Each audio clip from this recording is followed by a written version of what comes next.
Kita sepertinya hidup di zaman di mana anggaran militer itu bukan lagi sekedar angka di atas kertas ya. Angka-angka ini tuh udah jadi semacam sinyal peringatan bahwa dunia mungkin lagi bergerak ke arah yang jujur aja agak mengkhawatirkan. Yuk, kita bedah bareng-bareng, apa sih yang sebenarnya lagi terjadi? Oke, coba deh bayangin sejenak, dunia kita ini kayak sebuah mesin raksasa. Tapi, deru mesinnya ini kok kedengeran makin kencang ya? Dan anehnya, mesin ini tuh kayaknya bukan digerakkan oleh inovasi atau kemakmuran. Jadi, apa dong bahan bakarnya? Ternyata, rasa takut dan ketidakpastian. Dan ya, di tengah pusaran ini, sering banget muncul satu nama yang sepertinya ikut mempengaruhi segalanya. Mulai dari grafik anggaran sampai strategi global. Donald Trump.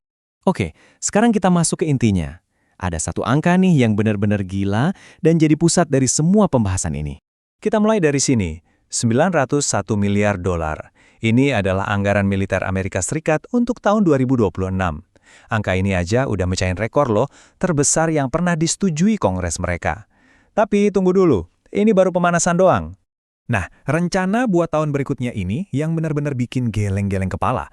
Bayangin aja, ada usulan buat nambahin lebih dari $0,5 triliun cuma dalam 1 tahun. Dan inilah dia angkanya, $1,5 triliun.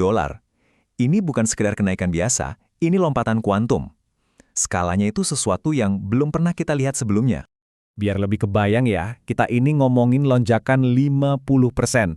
Naik setengahnya cuma dalam setahun dari angka yang udah rekor jadi sesuatu yang benar-benar masif.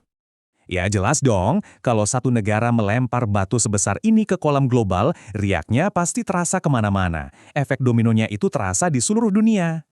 Sekarang coba kita lihat gambaran besarnya.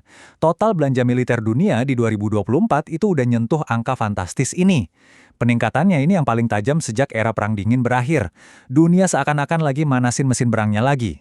Jadi, dari semua duit yang dihabiskan buat militer di seluruh planet ini, hampir 40%-nya itu datang dari satu negara aja, Amerika Serikat.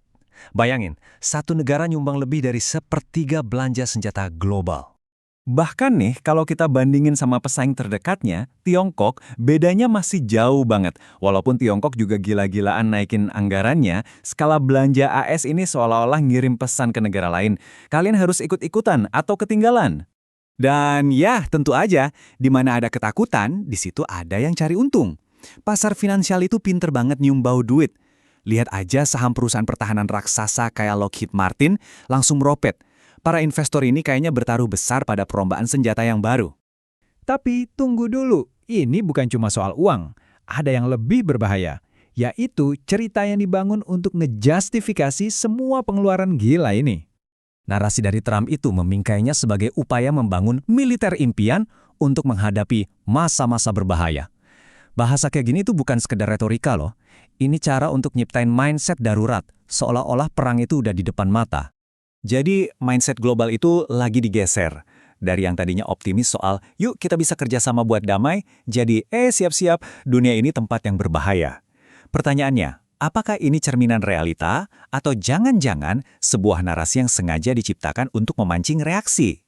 Nah, inilah yang disebut spiral risiko perang. Semacam lingkaran setan gitu. Satu negara gede-gedean naikin anggaran, negara lain jadi panik, ngerasa terancam, ya udah, mereka ikut-ikutan juga. Ujung-ujungnya semua orang jadi lebih bersenjata dan risiko konflik pun jadi ningkat buat semua.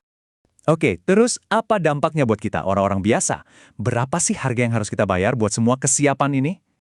Simpelnya gini, uang pajak kita yang harusnya bisa buat sekolah atau rumah sakit, malah lari ke persenjataan. Dana buat kesejahteraan sosial ditukar sama drone dan kapal perang. Dan hasilnya, dunia jadi tempat yang lebih nggak stabil, di mana percikan api kecil aja bisa memicu kebakaran besar. Jadi intinya, tujuan utamanya itu udah bergeser. Bukan lagi tentang menciptakan dunia yang lebih aman, tapi dunia yang lebih siap untuk berperang. Nah, ini semua bikin kita mikir kan. Coba deh kita renungin, apa dunia kita sekarang beneran lebih aman dibanding katakanlah 10 tahun yang lalu? Atau jangan-jangan kita nggak lebih aman sama sekali? Kita cuma jadi lebih bersenjata. Dan ini dua hal yang beda banget loh. Soalnya, kalau kita lihat datanya, polanya tuh jelas banget. Belanja militer global mecahin ekor, usulan anggaran AS bener-bener di luar nalar, dan semua ini dibungkus dengan manis pakai kata keamanan. Jadi, pertanyaan terakhir buat kita renungin. Dengan semua senjata dan ketegangan ini, apa jangan-jangan generasi kita yang bakal jadi saksi konflik besar global berikutnya? Jawabannya mungkin nggak cuma ada di tangan para pemimpin, tapi juga di kita. Seberapa kritis kita mau ngelihat angka-angka di balik narasi besar ini.